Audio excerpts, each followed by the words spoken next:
Hi everyone, I'm Chris. And this is Milton with the Sports Truth. The truth will set you free. Yes, it will. Yes. All right. I apologize on behalf of my friend. He's a bit hungover. It's okay. It was his birthday. It was. Hey, So, happy birthday!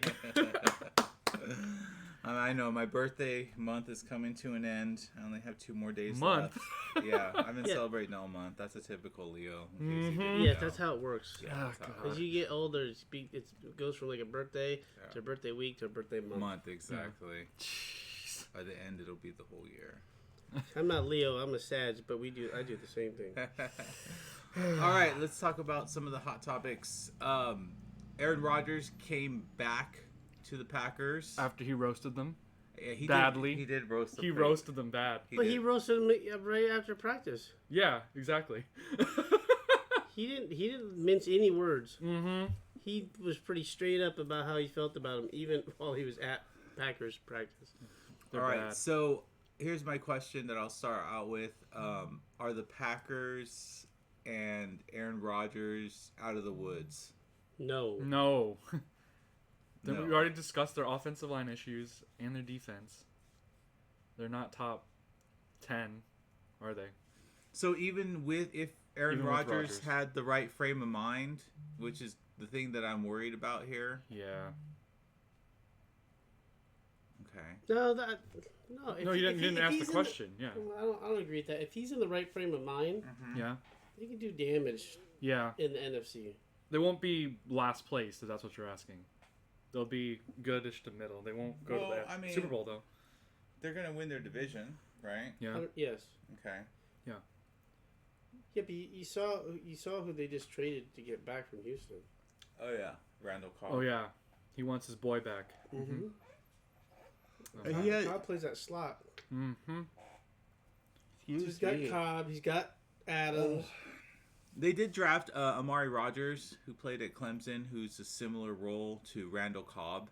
So he does have some nice weapons. Could do a double along slot. with some of the other weapons, Scantley and Lazar, and it's all there. I'm just Running wondering. back. I mean, they got a full team. I'm just wondering about the mental aspect of it. I mean, is it going to be one of those things that if things go astray or go wrong, then the whole train Well, dismantles? Rodgers has influence. I mean, Rodgers' influence is deep. So however Yeah. Rodgers goes, the team's going to go. That's true. Because if he's just mentally not into it, that's Yeah. going to filter down to the team. Absolutely. But If he's like, F it.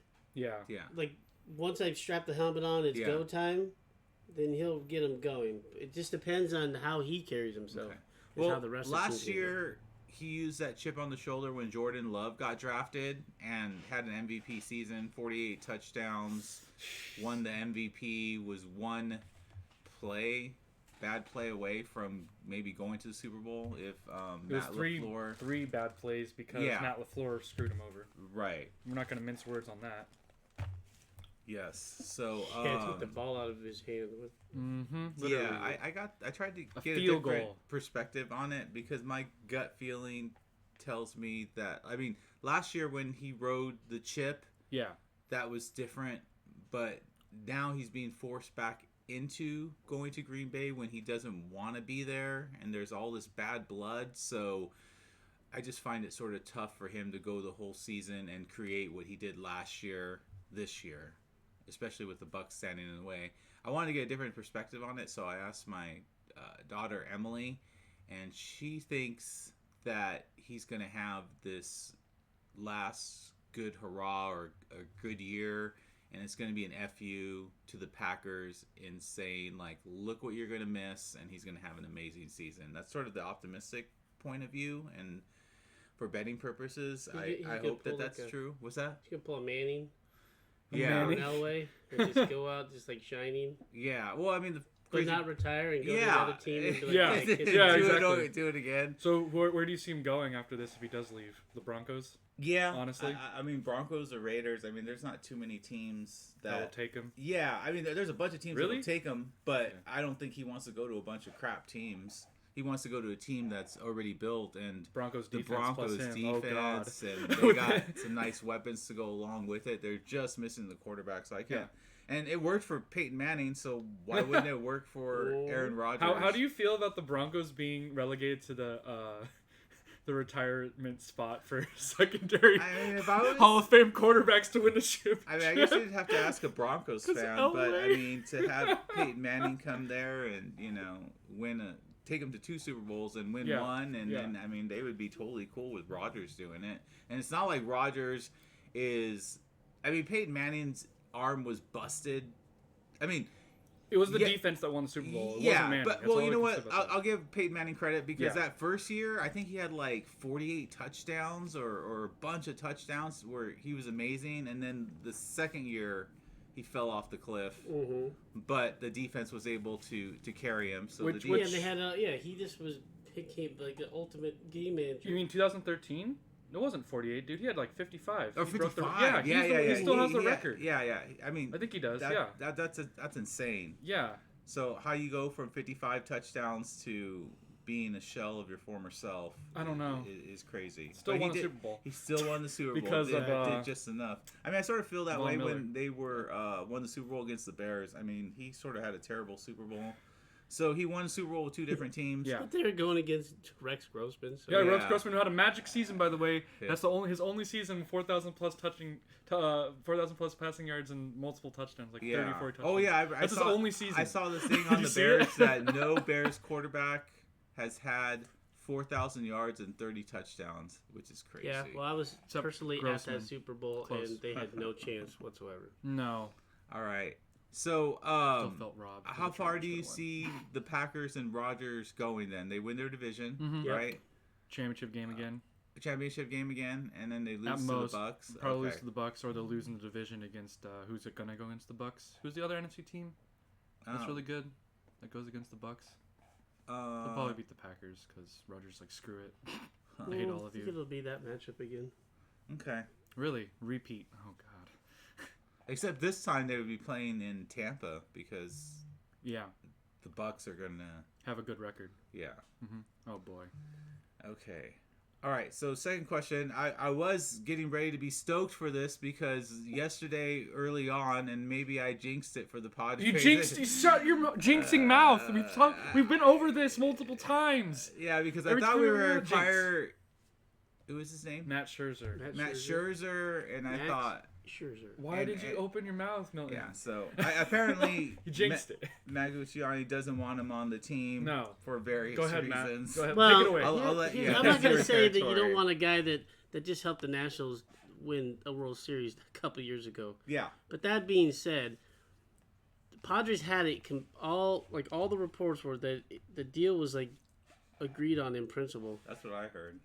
Like they had the Nationals agreed on it, the Padres agreed on it, the players were all that they were getting back in the trade. Everything was figured out. And then this came down to Scherzer waiving his no trade clause to happen, and apparently he didn't want to waive his no trade clause. And some of the rumors I've seen about that is he didn't like the swag chain. Oh, he didn't want to play. F him. He didn't like the.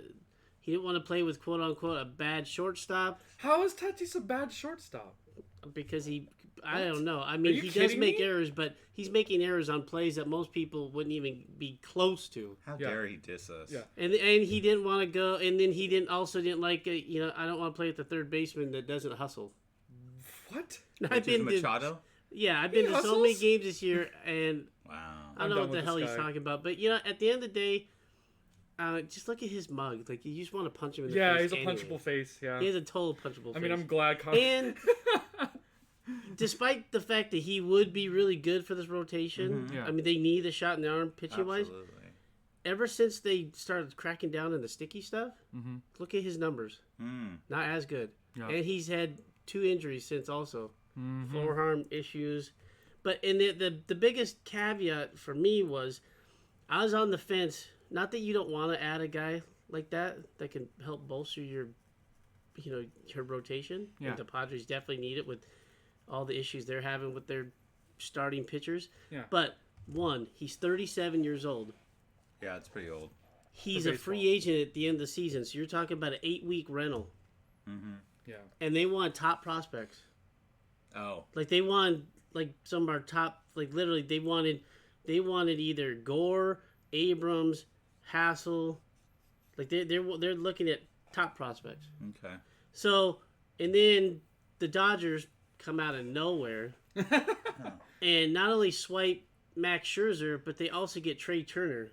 Come on now. Wow. Who they don't even need a shortstop. They're literally putting an all-star team together, and they're just like, well, we'll just put the pieces where, we'll just throw people wherever. We'll just throw them in. So who did the Padres get at trade time? Real quick, yes. on the back to that Dodger trade. Yeah. The funny thing is, if you look, the main pieces that the Nationals got back are the top prospects for the Dodgers. Yeah. They're nationally rated like 41 and 42. They aren't in the top 20. They're not in the top 10. Bad trade. So you would think that Trey Turner, who's like, a perennial all-star, top player in the game, one of the top players in the game, and Scherzer could have fetched more than that. Yeah.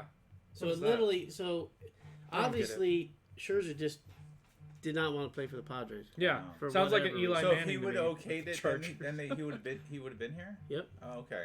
So, I don't know if it would have been good though. But whatever. It is what it is. Now here's the funny thing. Even though the Dodgers have you look at their team, it looks like ungodly from lineup, pitching, whatever. Still beat them. If they don't catch the Giants, this will be the biggest. I'm gonna laugh my ass off. Mm-hmm. If they don't catch the Giants, right? Yeah. And whether they finish, the Padres catch them and get to 2, or the Padres stay in 3rd or whatever, but they both make the playoffs. Yeah. It just comes down to a 1-game playoff, and they can't use everybody. No. They can only use one guy. Mm-hmm. So what if they lose that game, and all that money and all the shit that they went through is for nothing? That'd be funny. That'd be hilarious. So how do you feel as a Frisco fan there, Milton, knowing the Giants are number 1 silently and no one said a thing about them on ESPN? Not even a word about the Giants. No, I mean nothing. I'd rather fly under the radar personally. Yeah, no, exactly. No, and they're doing just fine. But they only have a 3-game lead on the Dodgers, and with the Dodgers adding all this stuff, and they got a lot of guys coming, like Kershaw, and they have a lot of guys coming back. Mm-hmm. So they're going to be at full strength. How many more games do the Padres need to get back to second? They're 5-6 back right now. Yeah, they need to hurry up and win some more. Can't believe they lost. Well, we'll see. So I mean, they did make a trade. They did make a very. Here's the trade. Yeah. Even though the Nationals, that whole deal with the Nationals did not, come down for Scherzer, who they thought was in the bag, but they did make a trade for Daniel Hudson, who's like one of the best relievers, if not the top reliever right now in all of baseball. Which we need. Which the Padres need because their starting pitchers can't seem to get past 4 innings, and they just had to blitz that bullpen constantly. So you're happy with those moves? Daniel Hudson, I'm totally good with that. He's on the IL right now for COVID stuff, but as soon as he gets back, that's definitely a shot. And the trade deadline ends today, and I know people are still pushing. I know from what I read, the Padres are.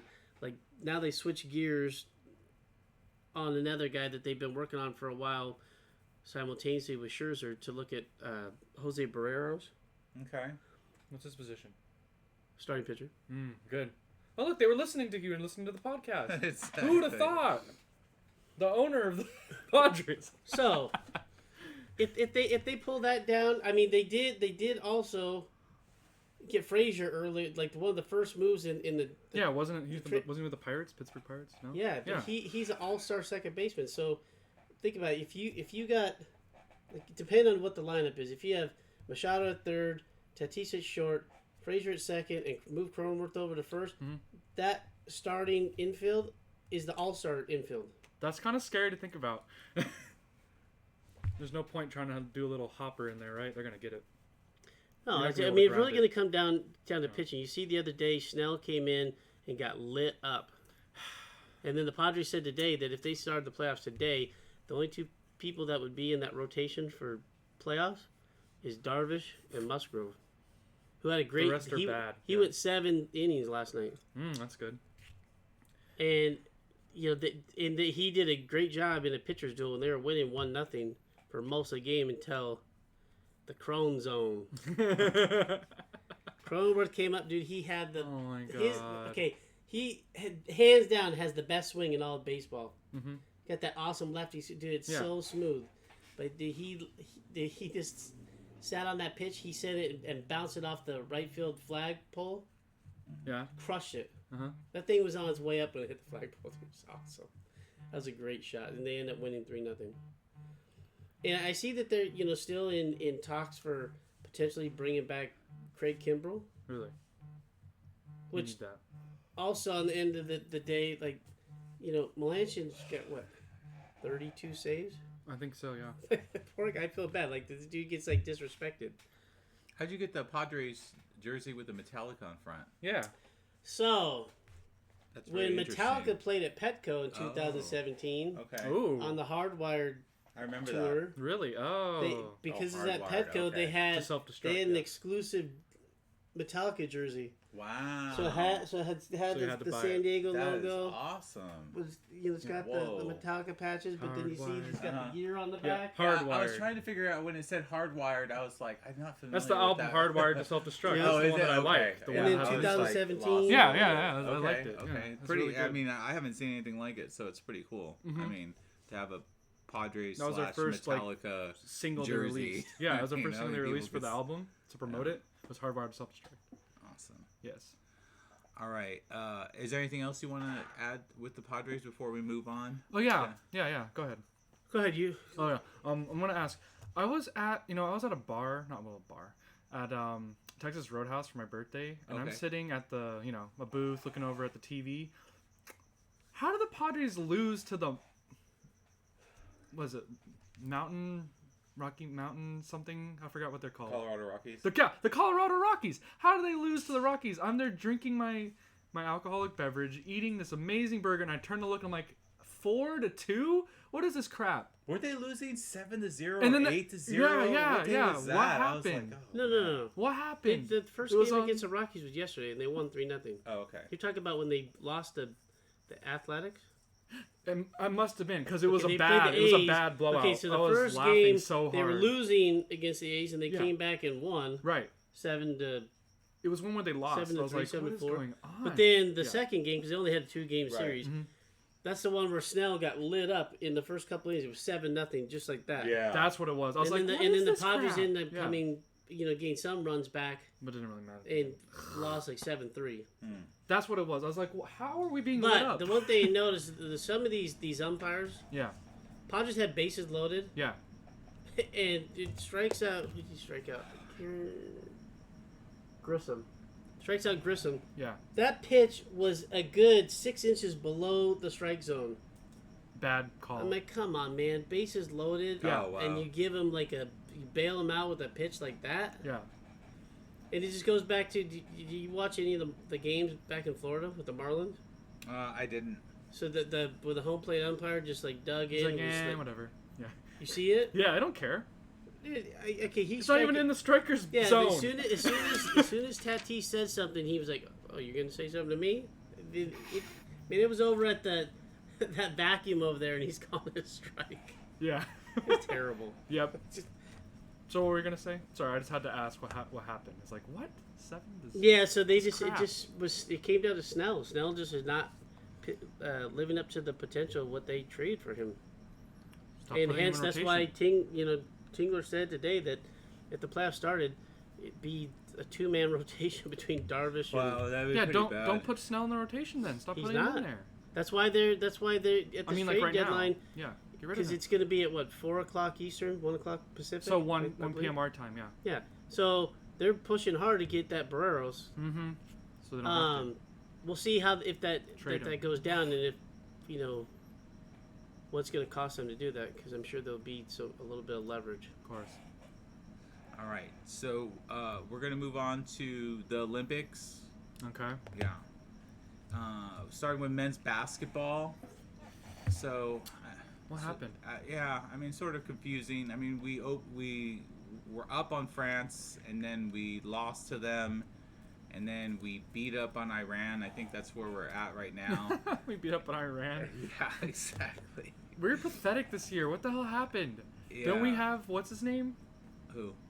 on our team. I keep forgetting his name, but he's Durant? Don't we have Kevin freaking Durant on our team? What is going on here?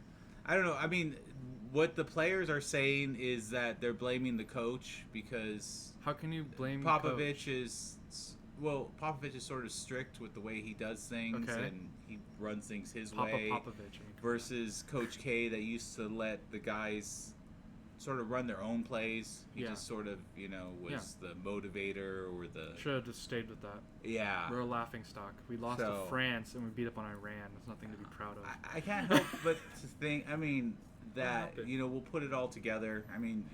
Devin Booker, Kevin Durant, Damian Lillard.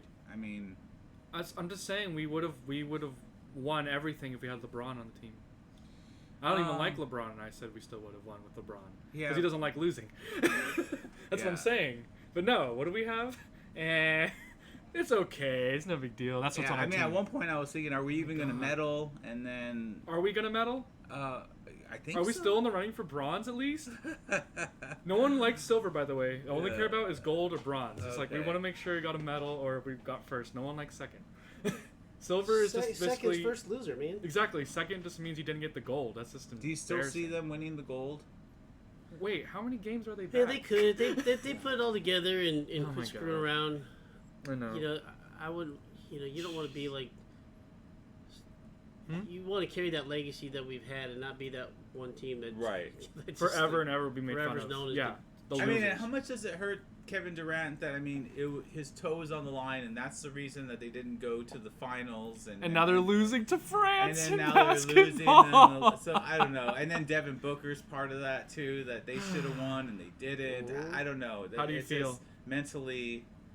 It's a mental issue. Demoralizing? Yeah. Is that what you're saying? Demoralizing. Well, yeah, because then it just leads to that narrative that he has a ring chase and he's got to be on super teams. And right. He can't do it on his own. Ouch. Is this the first time that he's on an Olympic team, right? Because he hasn't been part of the last two. Is it? I'd have to look that up. Yeah, I don't think I think for some reason But he's definitely not carrying like in a dominant way. Yeah, he had a terrible game against but France. Then, like in a similar situation, you see the U.S. women's soccer. Mm-hmm. They lost. Yeah, and then they bounced back. And then they bounced back. Yeah. So maybe it's just you got to get those jitters out. Well, because U.S. women's soccer team usually blows out. I think they beat Australia 6-1. There we go. They blow them out because it's the U.S. women's soccer team. We always blow people out. And soccer is hard enough as it is. And then for Olympics, we have women's gymnastics. So the whole big deal this week was Simone Biles. Yeah. Bailing out. I guess she's considered the GOAT in the gymnastics I still world. consider her the GOAT. I don't care if she pulled out. She's still the GOAT. No, I agree. Yeah. I think Suni Lee, sort of bailed her out because, and they won the 5th consecutive. Still won. Yeah.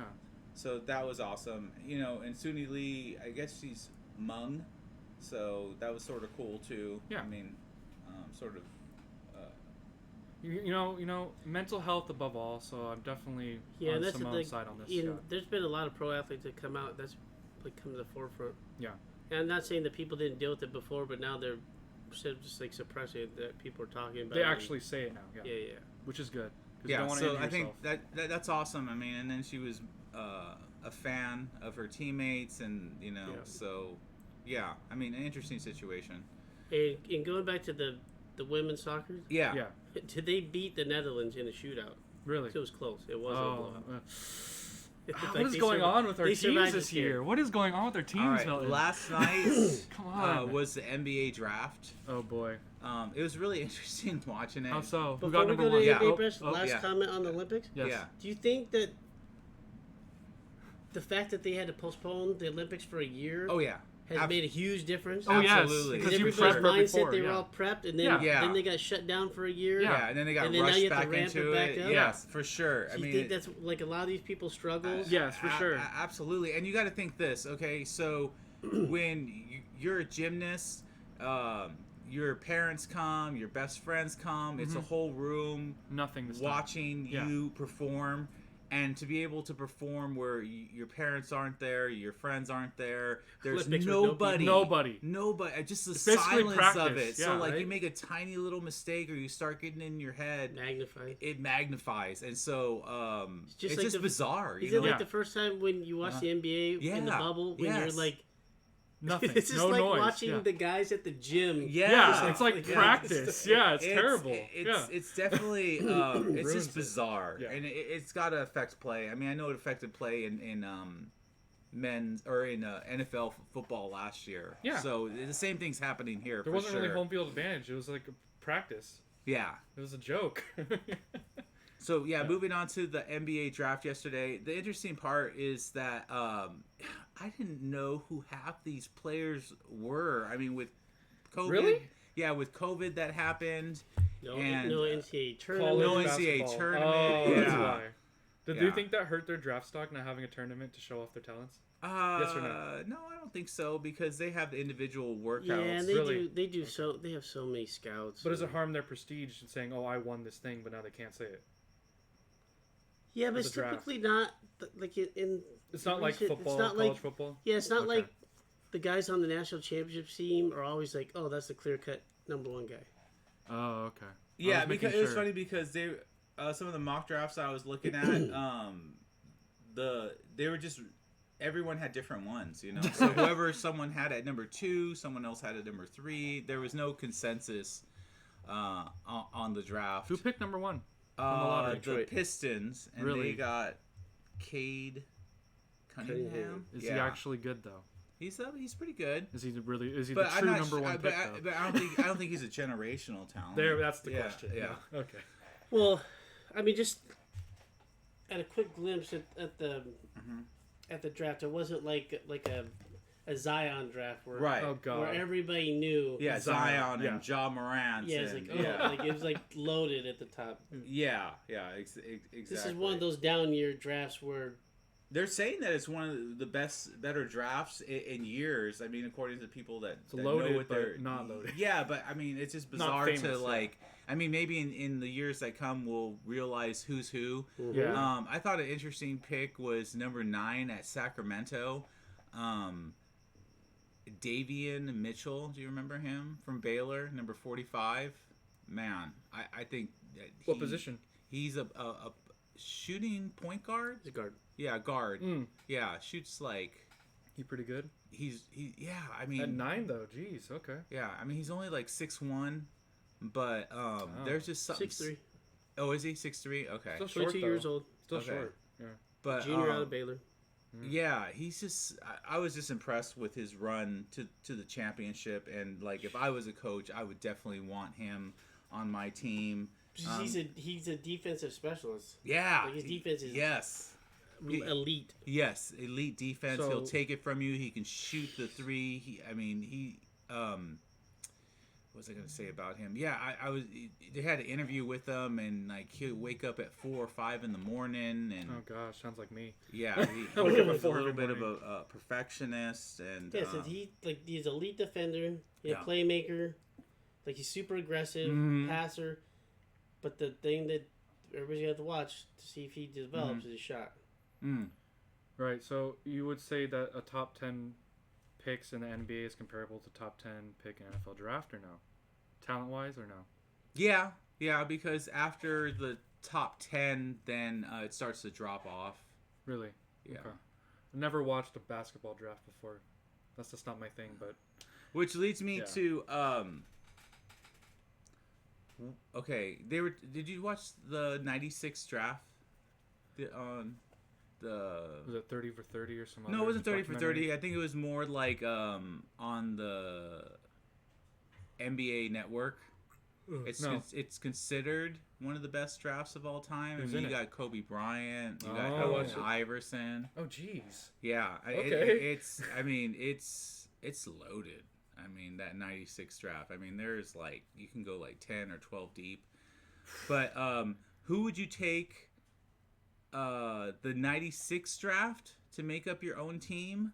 Or would you go with the 84 draft where you could have John Stockton at point guard, Jordan as your shooting guard, Charles Barkley as your power forward, or small forward and Akeem Olajuwon as your center. Or you could have the 96 roster with Kobe and Allen Iverson and... It's not fair you put Jordan in there. I know, right? Like, come on now. You have to pick Jordan. You have to. It's an insult to him if you don't pick him. Yeah. Seriously. And then there's the 2003 draft, which is LeBron James, D. Wade, Chris Bosh, Carmelo Anthony. So there's some good ones out there. How do you explain these spurts though to me? Explain to me, Mr. Stat Guy. Why is there sudden spikes in talent? You got Kobe, Iverson, Marbury, Nash. Okay. Canby. Yeah, explain that to me. Their stats. Why is it every? I think decade they were or trying so to say there's a like spike? the 96 draft might have been the deepest of all time, but I'm not sure if it's the best because if you're going to tell me Deepest, yeah. Yeah, because I'm going to take Jordan, Akeem Olajuwon, Charles Barkley, and John Stockton, correct? No crap. The 84 draft because one of the players said, well, the 96 draft's nice, but I'm going to take the 84 draft. And you're right. I mean, any draft that has Jordan in Let's it. pick Jordan. Yeah, okay. Iverson. Okay. Sharif Abdul-Rahim. Okay. Marbury. All right. Ray Allen. Okay. Antoine Walker. Kobe. Peja Stojakovic. Steve Nash. Jermaine O'Neal. Ilzauskas. Marcus Camby. Antoine Walker. But all those, how many are like Hall of Fame, top 50 players? I mean, Kobe, yes. Yeah. Allen Iverson. Yeah. Ray Allen. Yeah, maybe Ray Allen. But I mean, Kobe, Steve Nash. It does Steve Nash, but you can't compare those to the four I mentioned in the 84 draft, right? Jordan, really. Olajuwon, Charles Barkley, John Stockton. I mean, it's hands down the 84 draft. So Milton, did you answer my question? Oh, what's that? I asked you as a statistician, can you explain the spikes in talent every 10 or so years? Oh, explain that to me, Mr. Stats. I don't know if I could. Is it college? Is it the high school? Is it just diet and training regimen of every 10 years? What's going on? It's the X-Files thing. It's It's that smoking man in the corner. Yeah. Honestly, the crazy briefcase with weird vials. Because you said 84 or 96, 2003. That's about 10-ish years each one, right? Yeah, no, that's true. So explain that why it's a decade thing. It's kind of weird. Is it because they grew up watching the previous generation GOATs saying, oh, I want to be good as them? It could be, yeah. You look up to them? Like, I'm pretty sure LeBron and who else did you say it was? D. Wade or whatever in the 2003? Yeah, LeBron, they probably, D. Wade, well, here, I got Chris that Bosh. too. Yeah, they probably grew up watching Kobe, right? Come on. LeBron. Yeah. D. Wade. Carmelo. Oh, Carmelo. Yeah. Chris Bosh. Yeah, they grew up watching Kobe, and then Kobe's generation grew up watching Michael Jordan. Come on. See, it's every 10 years. See, they look up to their the GOAT from each year. Does that make sense? It's heavy on the 2003, and then who knows what the rest of the 2003 draft is. But, yeah, those are three that Has there been any big ones since 2003? Oh, I don't know. I mean, Not really and then loaded. if we go to 84, you got Jordan, Barkley, Olajuwon, poor Sam Bowie, who was actually like, I feel bad for Sam Bowie. Why? Because he's drafted right before Jordan. I'm sure you could probably get another. Okay, listen. Olajuwon went number one. Yeah. No problem with that whatsoever. Olajuwon is phenomenal. Right. Yes, but here we go.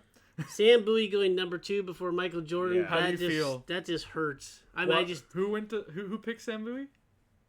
Or was it lottery again? And the funny part about the Portland thing, because Portland was the one that picked Sam Bowie, is that you would think history repeats itself, and then so they were faced with the same thing, and they could have had Kevin Durant, but instead they went with, what was his name? That tall center. Yeah, and then he got hurt. And then he got hurt. How do you It was feel? almost identical. It was like, okay, you get a second chance to rewrite history. You could have Kevin Durant, one of the best players of all time, or this broken down center. Like, the center was even, like, not in vogue anymore. So I don't get it. It was like Trailblazers. And now you're going to lose Damian Lillard to the Lakers, you know? So, I mean, come on. Yeah, Greg Oden. Did you get Greg Oden, Did you get picked number 3 through the lottery? Who had all kinds of foot issues. Yes. Major. They just couldn't help it, man. He's just so tall. The Bulls picked And he doesn't Jordan, even fit right? into today's NBA. Like, even had he been healthy, he would be dunking on everybody and be like a Shaq or a Giannis, but like... Is the lottery just for the first one or all the three? first 14. Oh, wait, so the Bulls got lucky and got 3? Yeah. And took Jordan? Yeah, but Are you got to kidding remember me? at the time when Jordan came out, Jordan. Everybody, we all think of Jordan as the now Jordan. Yeah. No, back it wasn't at then, the time. coming out of North Carolina, I mean, he made the iconic shot for the Tar Heels. Yeah. But that team that wasn't even Jordan's team, really. Right. Right? That was Worthy's team. Oof. Yes, it's true. It was. So that James was Worthy, like James Worthy, Sam Perkins, and this kid Jordan. Yeah. Like I'm telling you, it wasn't like. And most of these players that we talk about, especially in the '84 draft, I mean, they all played until their senior years. I mean, Jordan, I think, came out after his junior year. But yeah. So, versus now, they come out straight out of high school and right. Because think about how many years did it was just known like for Duke. You and I know those guys stayed all 4 years. They did the Grant Hills all the way. Yeah, really. And then it's not till now where like how they know it. You know, it's just when they started making these academies. Yeah, people aren't even at high school; they're at like these prep basically these schools. Prep basketball. It's just basketball 24/7. Yeah. Oh, I know. And now them. these guys just come out. They get these shoe deal. Like it's totally different. The whole dynamic has changed.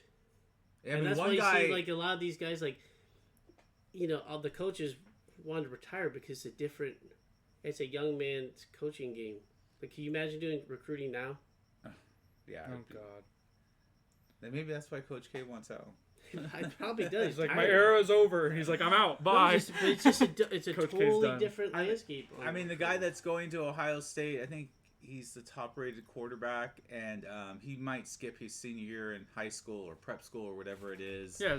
That way he can go make his $800,000 because now the NCAA is allowing players to. Perfect. That means we can finally get NCAA football back onto Xboxes and PlayStations and PC. Yes. Finally, I can play it. I can finally play the Florida Gators against USC. We'll have a good fight again. And then the last hot topic is injuries hitting the NFL. I mean, Dak Prescott is out with a shoulder injury. I think, and I'll leave this up to Matt, but when you're compensating on one injury, does it almost create an injury somewhere else because you don't want to hurt your knee or you don't want to hurt your ankle? Mm-hmm. So like, a perfect example of that. Okay, please do tell. So my dad said like all these issues with his hips, right? Okay. He waited like 5 years too long to get his hips replaced. Okay.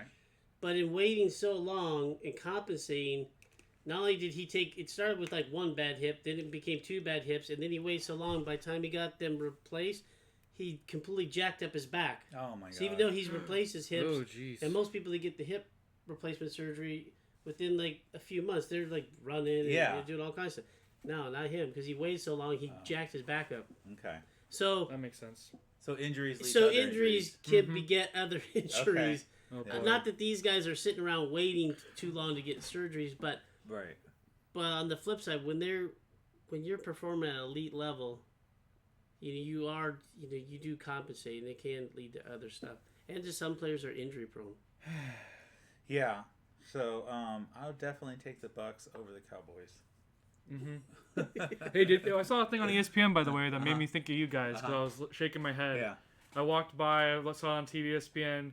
They're all Stephen A. and I'm like, the Cowboys are going to be the powerhouse. They're going to go to the Super Bowl. The hype is real. And I'm like, oh my God, no. Yeah, I know. They're always overrated. They're way overrated and overhyped. You really think, before Dak got injured, Dak and the Cowboys online versus the Bucks front seven. Who's going to win? Yeah. Come on, Milton, in the Super Bowl. Come on. I think the Bucks. It's going to be their coronation. The NFC Championship game. Yeah. So Cowboys versus Bucks. On a Thursday night. I mean, can you imagine that? I see get very sacked. little chance of the Bucks losing that game. They're going to come out and they're just going to dominate. Exactly. Mm-hmm. That's why I laughed. All right. And then Michael Thomas. Now, I mean, as if the Saints didn't have enough issues with who's going to start, Jameis Winston or Taysom Hill. I'd rather take Taysom Hill over Jameis. Yeah, I would too. But yeah, so no Michael Thomas, and it was funny because I saw the interview with Sean Payton, and he was pissed. Of course he was like, "Oh yeah, I don't see why he waited till June when he should have done the surgery a long time ago." So yeah, I mean, your number one wide receiver Michael Thomas is out. So how long? The whole season? No, not the whole season, but he's going to miss the first part of the season. Which their first game is against the Packers. So what defense does the Saints have? The Saints have been hit with the salary cap issues. Yeah, I think they were $100 million, in the hole. So they cut a whole bunch of people. Exactly. A lot of them on defense. So I mean, Sean Payton's a genius, but do they have Cam Jordan still on defense? Yeah, they do. I guess they're only good. Yeah, and their offensive line is set, and they have Alvin Kamara, but to not have a number one wide receiver, and then after that it gets crazy on who they have for their wide receivers. Who? Just players I haven't even heard of. Good luck. Yeah, exactly. Anyways. All right, so let's move on to 5 random questions. Ooh, the fun part. Exactly. Oh, you have no more news? No, not really. Did I miss something? Well, I see an update real quick that... There we go. Oh, okay. The Padres switch gears to Jose Barreros, starting pitcher from Minnesota. Okay. Yeah. Well, he just signed with the Jays. Oh. You jinxed us in real time, Milton. How do you feel? How do you feel? He just signed with the Blue Jays. You jinxed us in real time. The Padres were trying to lure him? Yeah, because they switched gears to him. So now maybe they revert back to Kyle Gibson out of the Nationals, since the Nationals literally have got rid of everybody. Wow. All-star, Kyle Schwarber, that was on fire until he got hurt. Yeah. He got traded. What? Is the National? Wait, are They've the Nationals literally done? The Nationals have literally just they're emptied done? their entire Yeah, if you're a team. Nationals fan, you're sad. I feel Yeah, bad. you're you got totally rid of sad. Scherzer For any team, yeah. you just at least you're not a Nationals fan. Yeah. But at least if you're a Nationals fan, they have won one, right, in the last couple of years. That we did not touch. What? Like a really big one. Oh, Milton. How could you, Milton? Who didn't the Lakers make a trade? There we go. The Westbrook thing. The Westbrook trade? We could touch on that. The Westbrook trade. You call him Westbrook, so I mean, Westbrook. I'm is. Not sure how excited. Okay, he should be. I mean, listen. Last year, the Lakers clearly need some 3-point shooting. Yeah. They clearly did not get 3-point shooting. in trading for Westbrook whatsoever. So they ship out Kyle Kuzma, KCP, Montrezl Harrell, who I feel bad for because they just did not use him in the right way. I know his defense was highly suspect. Yeah. But dude was like a junkyard dog.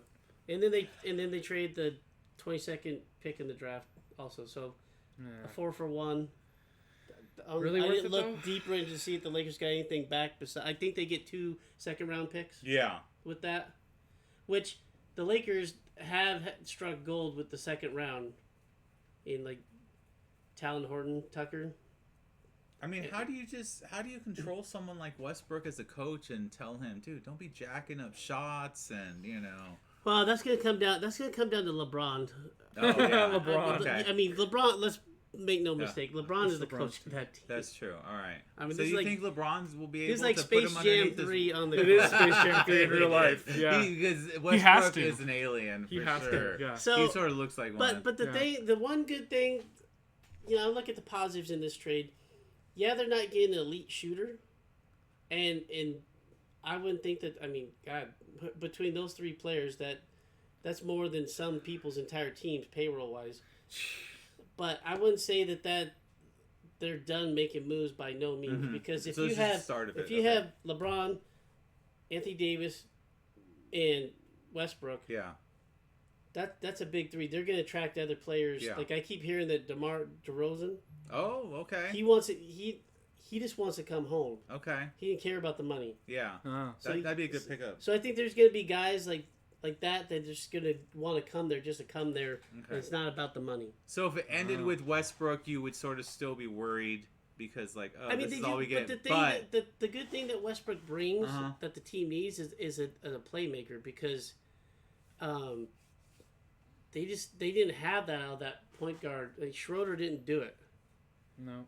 Schroeder was kind of reckless and all over the place, and so a new type of Showtime, right? I mean, Westbrook bringing it up the floor, 100%. throwing up alley-oops to Anthony Davis and giving it to the wing with LeBron, and then him. Yeah, okay. Yeah, I saw a stat, and I'm just going to guesstimate on it because I was quickly hop in the car to come over here, and it was some crazy number like out of 500 and some odd plays, Westbrook assists on 486 of them. Did tell me that. I mean, the one thing is he is going to, like, he's going to play an integral part of creating options. Like, he's going to make things happen. And he does fantastic stuff and points and triple doubles and all that stuff during the regular season. It's when the playoffs come that he sort of disappears. But to give a little bit of a, I don't know what the, sorry, I lost my train of thought. Oh, I shouldn't have done so much on my birthday yesterday. Anyways, yeah. So, and you just jinxed the team. Yeah. Yeah. Yeah, okay, so he was on some bad teams when he was not getting out of the first round. I mean, the Thunder and the Wizards and the Rockets. Oh, man. He's with the Lakers now, so it's a whole other different beast, I mean, let's just put it this way. Okay. I just don't want him taking the last shot. Yes, exactly. You don't want him to be your RJ Barrett. Yes. And take the last shot. Like, okay. Look, create all the offense you want. Yeah. Just throw it. At the end of the game, I don't want to see the ball in his hand. Give it to LeBron. Shot. Give it to LeBron. Yeah. Unless he's driving the lane. Yeah, for sure. For like a quick layup. Because he's super athletic. I'll give him that. Yeah. The dreaded Tyus Edney? What was the... Yeah, it's the UCLA. That was horrible. Dribbled the entire length of the field to make a layup. Yeah. I remember that. How do you let that happen? Nobody hip-checked him? Yeah. No. Come on. NBA. Brutal. All right. 5 random questions, baby. All right, 5 random questions. All right. If you could fight in any war ever, which one would it be? And you would be promised that you wouldn't die in it. Because most of these wars, you probably would die. Yeah. You're a historian? I am. Yes. So... I would have to go with the Emu War in Australia. What's that? The Australian government actually declared war on emus because they were such a big pest problem, and they actually lost the war to the emus. I'm not even joking. Look it up. It's an official war. I'm gonna get war against animals? Yeah, I'm talking about a war against other people. people. No, you specifically said a war. Is what you said. Oh boy! See, I pulled it out on my bag of tricks. I got you. 5 random questions. I got you. You're right. I got you, dude. You're right. That was easy. You're right. And they lost the war to the emus. They even used tractors and little tanks that they made. Didn't work. Okay. The emus are still there, by the way. All over Australia. Didn't know They're a about pest. that one. Yeah. How's it feel? I guess you jinxed, or not jinxed me, you reverse Uno carded you. Yeah, exactly. go for it, buddy. Oh God, wars. Yeah. Ooh. I know of a lot better wars. When we get serious. Modern wars. We're going. It's like the Dark Ages. Yeah, I mean, there's plenty to choose from. We're always at war. That's true. Right? Humans love war. Yeah. Too much, which is bad. I guess it just depends on what I'd be watching. Am I watching like The Last Kingdom, and you want to be like some war hacking people up, or something more modern? I mean, God. Vietnam is such a political controversial war. I don't know if I'd want to be. No, hell no. Because even if you did win the battle, I don't want to be any part of that. I think you come I'd probably, home, get spit like on, morale-wise for the country. Yeah.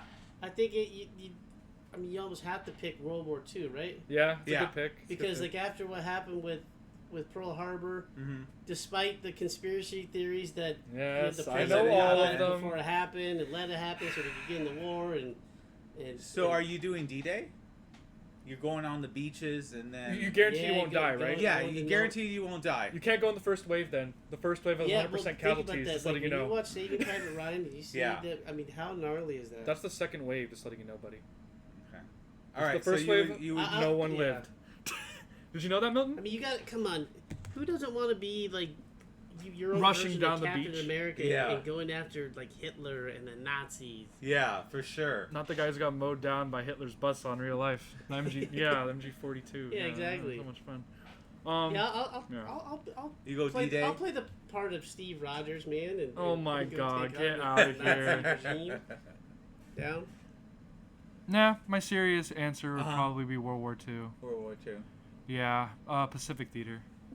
Japan versus America. It was 1v1, and no one really helped us except Australia and a little bit of Britain, but that was it. Only because they had to. And the Filipinos helped us because it was their country. Hey, the Australians have helped in every war, assisted in every war. Australia, yeah, they're our best buddies. You know that, right? Mm-hmm. Go America, Australia. Right? Even despite the emus. Yeah, the emus they lost to. Just letting you know, they lost the war. The emus. Still, I'm probably gonna go Gettysburg. You're insane. How many people died at Gettysburg? Get out of here. But he's guaranteed to live though. You're guaranteed to live. Must be nice. Yeah. That's with all the freaking graves over there. Jeez. Yeah, I was watching it last night, and the Lee was trying to hit the left flank. Yeah, didn't work. And yeah, there was this crazy battle with the snipers. Mm-hmm. There were snipers back then. Yeah, and so that would be pretty cool to just hold off that way. You know what would be cool to say though? What's that? If you're guaranteed to win? Yeah. Yeah. Custer's last stand, man. Yeah. Oh yeah. They wouldn't kill you. They'd just be like, you can I survived Custer's last stand. They'll do the thing from the Zulu movie where they salute you as a brave and then they walk away. Yeah, there's some good ones in there, like the Alamo, the Custer's Last Stand, any one of those. Yeah. But we didn't go farther back.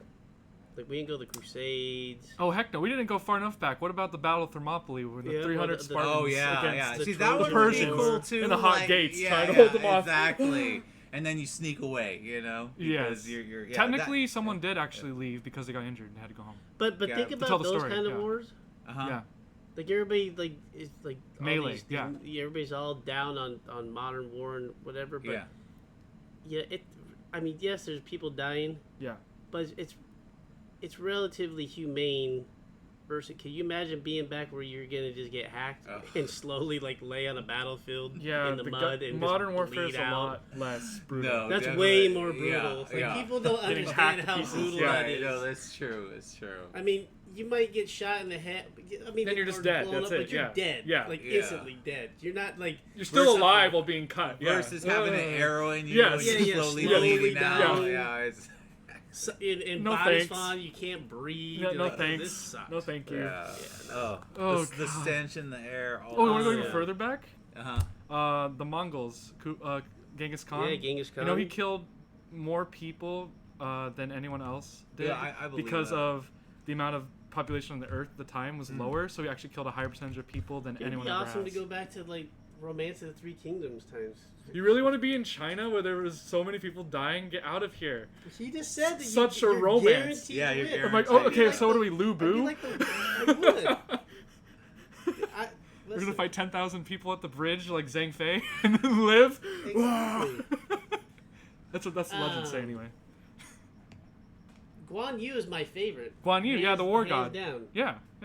So, I'm switching. You Okay. can be World War II. I'm going there. Okay, I'm just gonna go Civil assume War. the role of Guan Yu.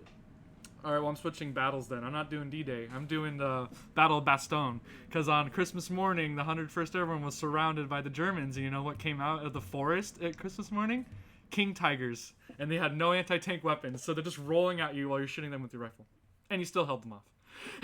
Oh, America, the Battle of the Bulge. Come on. Yes, the Battle of the Bulge. Which is Bastogne, which is the Siege of Bastogne, which is where the 101st was surrounded. All right. See? He got a There history you go. I like it much better than the emu one. I still got you All on right. that one, though. All You have to admit it. You have to get rid of one of these animals. Oh, okay? no. How could you do this to me? I know. Okay. Dogs, cows, chickens, pigs. Which one you get rid of? Man, I love bacon. I love steak. And I love chicken tenders. And everyone loves their dogs. That's so. easy. How Is it could easy? you? How? Which You know one? what? You know what? Which one you getting rid Okay, of? go ahead. You go first. I get rid of pigs. Okay. That's easy because really. But bacon, dude. Okay, no, but I'm gonna Bacon is gone. My voice cracked. Bacon. But I'm gonna tell you this Bacon, from I'm gonna tell you this from How a could you? Okay. listen from a culinary standpoint, not from like some Okay. religious standpoint Yeah. or whatever. Because there's Yeah. a lot of cultures that don't eat Bacon. pigs, but you know why? Why? Because They're pigs filthy? don't. Pigs Yeah, don't. pigs are filthy. Yeah. Okay, one, they lay in their own shit and piss. Yep. That's not. They have no sweat glands. Oh my god. So all the toxins in their body, yeah. it infiltrates the meat Yep. and everything that they're in. So it's really like, again, not a religious thing, but just from a health standpoint, it's not the cleanest It's meat not- okay. whatsoever. Right. So if I had to cut out one, that'd be very easy. Because really, I don't eat just on personal choice, because my wife's so freaky about health, I don't eat pork. Good thing she doesn't listen to this podcast. Anywho. No pork, babe. Okay. Man.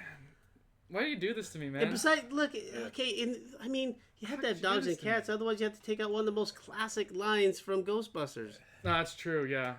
Man, dogs and cats living together? Mass hysteria? Come on. I'm gonna get so much crap for this, but I have to pick chickens. I No can't chicken? live without bacon. I can't live without steak. I can live without chicken nuggets. Yeah, but you can't have like chicken bacon or turkey bacon? It's not the like, same. really? It's not the same. Chicken gone, eggs gone. You're okay with that? Oh, there's a lot of stuff you have to do with chickens. Yeah. Why do you do this to me? All right. Well, you know, I'm Korean, so we eat dogs, so I have to say no dogs then. Okay. Sorry. All right. Hey, you never had a pet that like just like stares at you and is like complete unconditional love? Yeah, dog. Yeah, and then we eat it. Pigs make sense for sure. That's just wrong. Yeah. Now my real answer. Now that you said that, and now I kind of don't want to eat bacon anymore. Look, there's alternatives. I can't believe you scared me like Costco. Freaking We're going to go to Milton for a second. Oh yeah, Costco boy. has some phenomenal turkey bacon that I buy all the time. Okay. I eat that in droves. It's perfect. Okay then, Costco boy. All right. Shout out to Costco. Yeah. We're Number sponsored by 3. Costco. Who is the next dynasty in football? It's not the Bucks because Tom Brady's gonna retire within the next 4 years. Or is there another dynasty? I don't know. We have to see how Kansas City bounces back. They're on their way, and then they had a massive hiccup in that. They got exposed in that. Yeah, you would Super think Bowl. with Patrick Mahomes and. But they reloaded. I mean, their issue was that D line of Tampa Bay just manhandled their offensive line, but they had a lot of injuries going into that game. Yeah. And they completely reloaded on that offensive line. Next So dynasty. for me, it had to be Kansas City. It depends. When you say dynasty, do you mean 2 Super Bowl wins back to back, or 3 Super Bowl wins within a 4-year span, like the Patriots did? I don't know. How's That's how the do actual you rate a question. dynasty? Do Yeah. you consider the Is Bills a it dynasty for going to 4 straight Super Bowls? No, I don't. But they went to 4 straight Super Bowls. I meant I winning. give the winning. 90s to the Cowboys because they won 3 out of 4. That's what I'm early saying. on. How many is it? Super Bowl wins is by And then dynasty. Patriots own the 2000s. 2000s. That's a dynasty. They're the They gold went into- standard for dynasty. Yeah, they did 2 decades worth. Which, Yeah, exactly. So I That's just like want to insane. wonder who's up Milton. next. Yeah. So Milton. So when you say dynasty, you mean 2 or 3 Super Bowl wins within a 4-year span? Because that's what a dynasty is. Because the Patriots made it the dynasty, air quote, because they did it within 4 years. 2 to 3 within a decade. I don't see anyone right now. I know, Unless I the don't Chiefs either. proved this year, because they were the favorite. Remember, you and me said the Bucs are Yeah. going to win. The Bucs are going to win. Everyone's like, the Chiefs are going to win. Yeah. So I don't know. I have to Yeah, see but at the who end of the wins. day, it comes down to health. Like Yeah, if they're all injured, it doesn't injuries matter. are key. Yeah, if they get injured for the Super Bowl again, it doesn't matter. Safe. Yeah, because answer, it's not the like Chiefs, it's but not like in a basketball place where you have good backups. guaranteed 4 games. Yeah. Like you have 1 game, Mm-hmm. Yeah. and if somebody's hurt, That's it. it's your star player, whatever. That's it's hard to overcome. All right, Milton. I'm gonna have to say my safe pick, Yeah. my head pick is Yeah. the Chiefs. Okay. My gut pick's different, and you're Okay. gonna probably laugh. You gonna go with your Cardinals? No, Oh. the Niners. Okay. Yeah, I was thinking Niners too, but then I'm like thinking they were already a dynasty, so can you be another dynasty? Like Okay, the New Age dynasty, because you no Yeah. longer have Montana. You're Yeah, gonna but have that's your Yeah. boy. Well, you're really going on a limb That's what I'm for saying. a quarterback that Going hasn't on a even played yet. Right. No, that's true. That's what I'm saying, though. That's why I Yeah. said you would laugh when I said it, because you're Yeah. like, sure. I know I thought about it. and then- Niners, probably, All within right. the next 5 years. Next question. What's the best ice cream treat out there? Define treat, Um, because there's a lot Wait, of we're not answers. going ice cream. Just straight up ice We're cream. Like, not can we go going- like what's in an ice cream truck? What do you mean by treat? That's what I was asking, yeah. Yeah, I'm not talking. Okay, it's more than just ice cream. It has to be surrounded with. So something that you would have to buy off the ice cream truck. Yeah, exactly. Or you buy a whole bunch of them in a box at your local Costco, exactly. I already got it in my head. I already have Okay, it, because every time I see it, I have to buy it. Okay, Strawberry shortcake ice cream. that's Bars. funny you say that because The we ones on had the some stick. of those.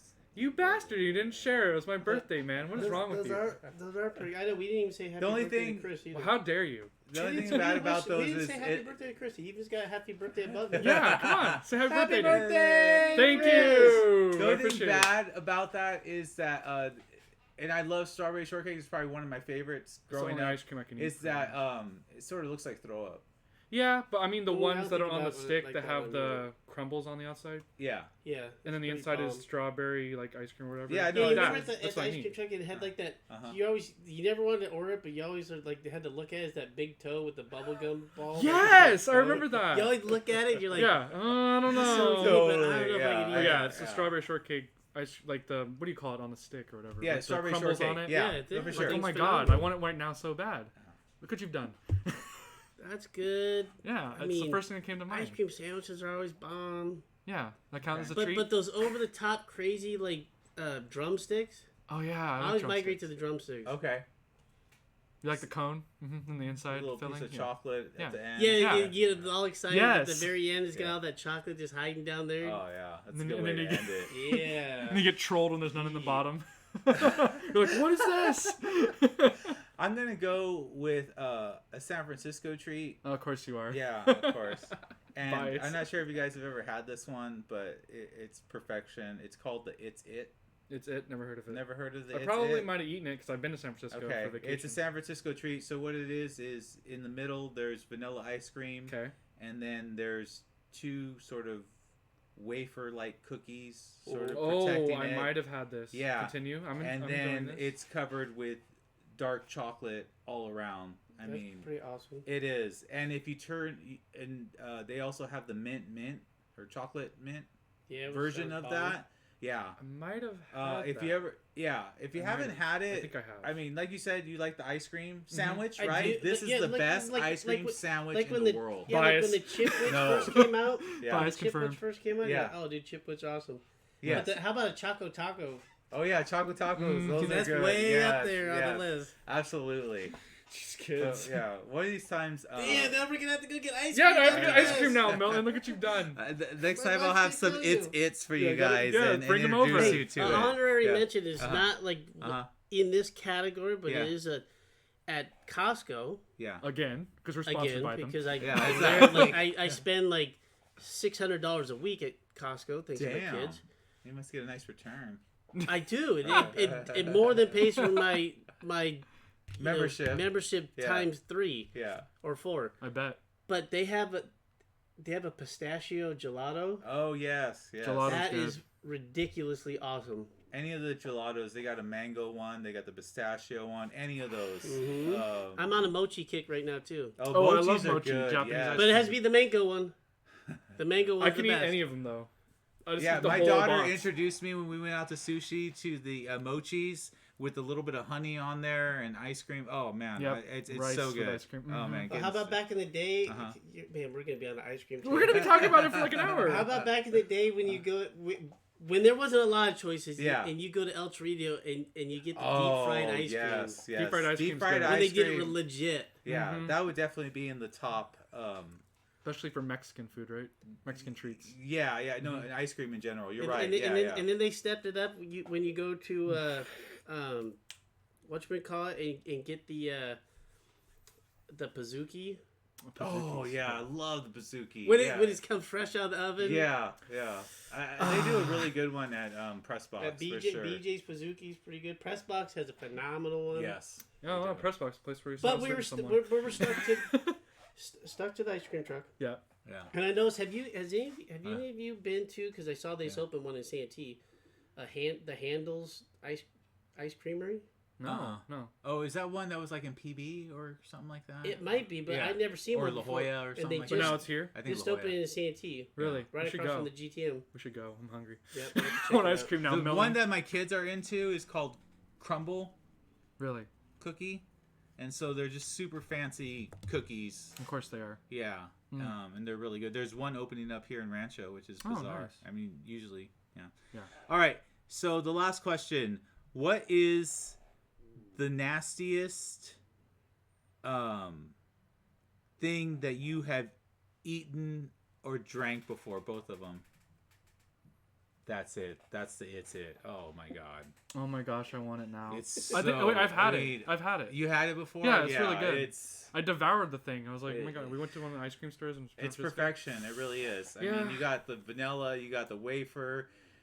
Yeah, I mean, and now take that. Oh man. And turn it into mint? chocolate. Yeah, yes. Oh my god. That. Why can't we just go? They have other ones just now? buy some. Cappuccino. Okay, I haven't Just heard buy of some, Milton. Come on, cappuccino, San Francisco. But yeah. No, I'm going to. I buy them at Ralph's. Yeah, bring They have some the next box. Friday. Come on. Next Friday, I'm gonna treat you guys. The nastiest thing I've eaten, jicama.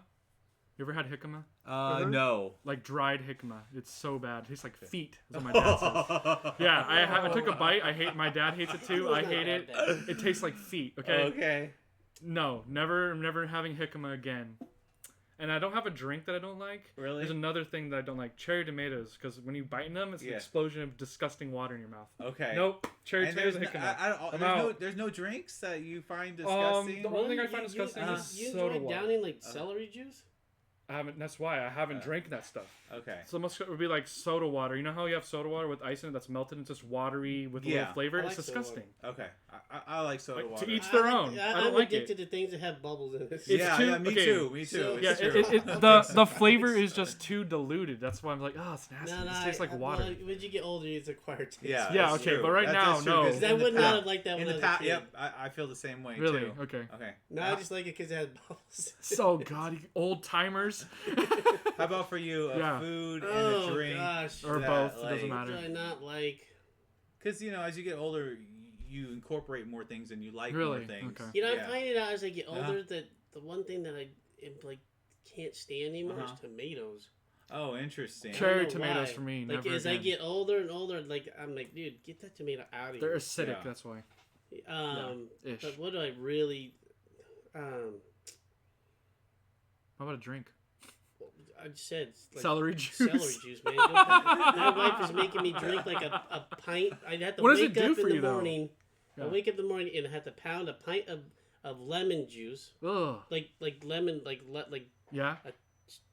So you take like 10 lemons and just squeeze them. And I have to pound just straight lemon juice. I thought lemon juice is bad for you. No, it'll clean. It's good for gut. Cleansing, cleanse your gut. Really? But then I have to pound a pint of celery juice. What does celery juice do for you? Like, honest question. Does she Again, tell you it's what supposed it to be a What'd good cleanser, but man, to Cleansing like for pound, what? it's one thing to do like a wheatgrass shot. It's another thing to have to pound a pint of celery juice. It's disgusting, isn't it? That's way up there on the list of disgusting things. This is why I don't like vegetables, dude. And even when typically when drinks are like real cold, it's tolerable. Yeah. But when that thing gets like Luke, man, you gotta drink that fast. Oh, because if that gets look like at the his room face. temperature and it starts kind of getting foamy. No, it's stop. just the worst.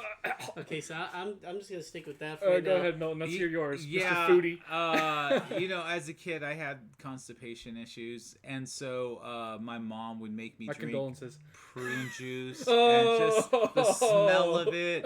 It looks.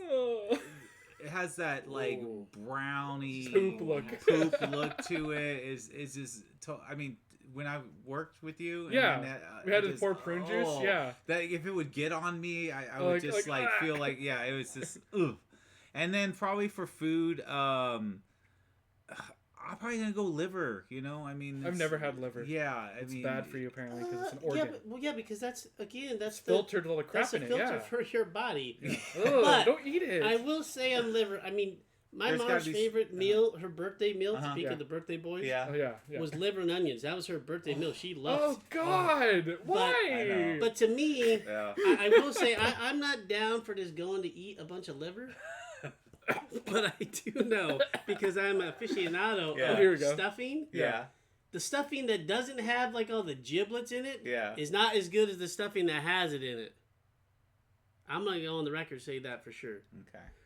So like when you get the turkey and stuff and they get that bag, it's got like the neck and the heart. And the gizzard and the gizzard and all that stuff, and everybody's like, in there.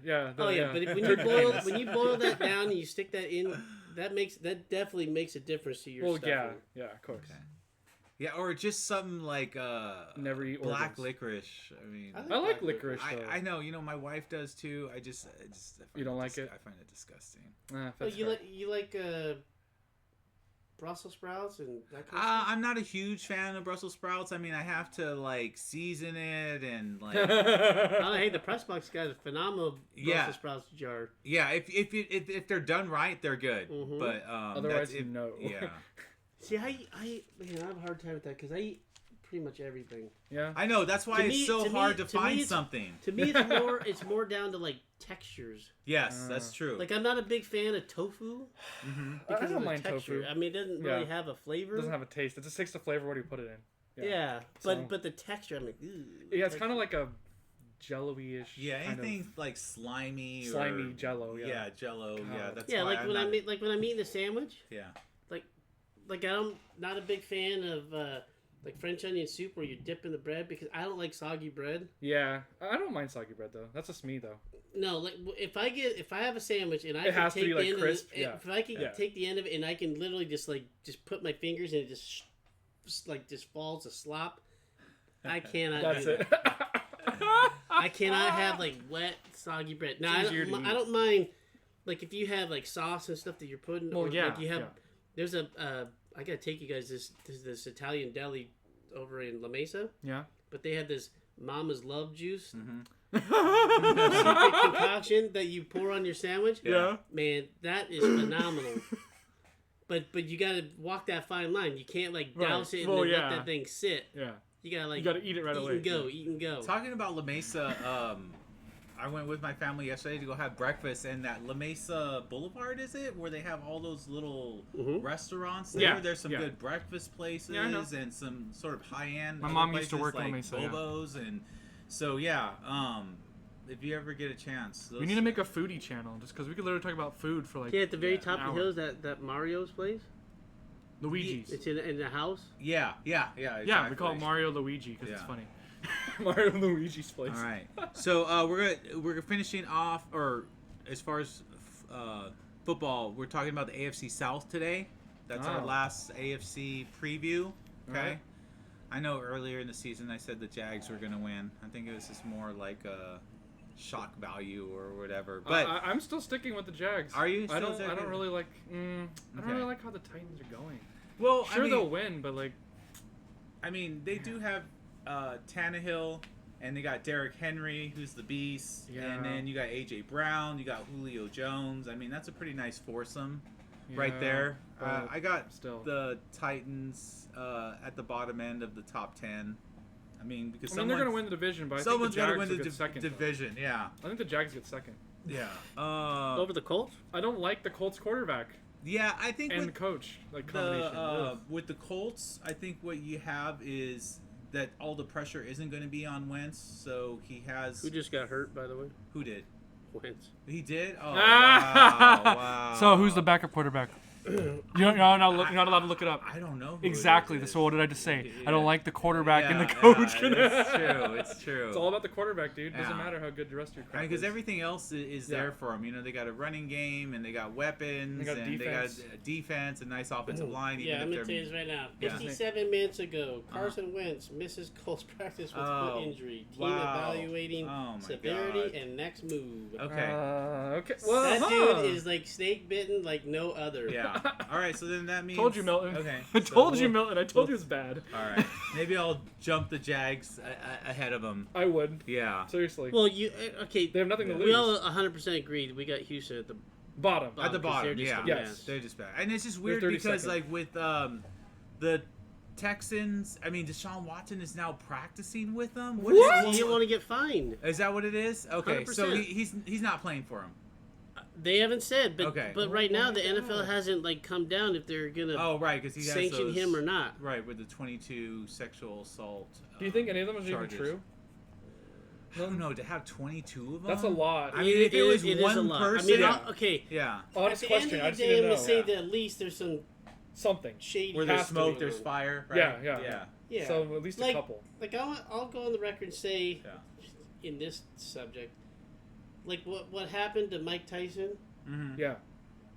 Okay, he's just a victim of circumstance, in my opinion. I'm not saying that something didn't happen, but if somebody, I'll put this in perspective, and then we'll get back to Watson. If somebody's coming to your room at 2 a.m, they ain't coming to your room to play chess, okay? Right. Like, it's just like, come on. We can play chess. Let's be. Yeah, they were playing something else. Bingo, more like it. Mm-hmm. But at the end of the day, some of these guys are victim of, like, there's some scandalous women out there.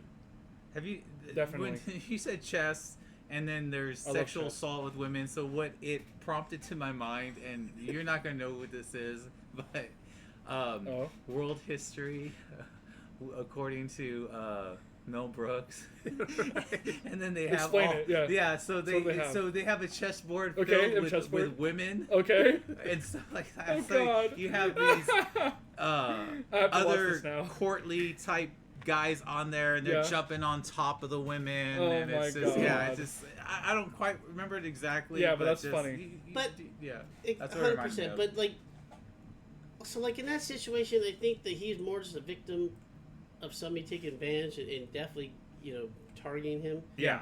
With Watson, I mean, so many 22. People. That's a lot. Obviously, he likes some very weird ass like massages. Right. For sure, that like are definitely pushing the envelope of appropriate, inappropriate. Yeah. What the masseuse thinks is going to happen, and what he thinks is going to happen. God. And obviously, they're not having a conversation ahead of time, apparently. So it's bizarre. I don't know. The whole thing to me is weird, man.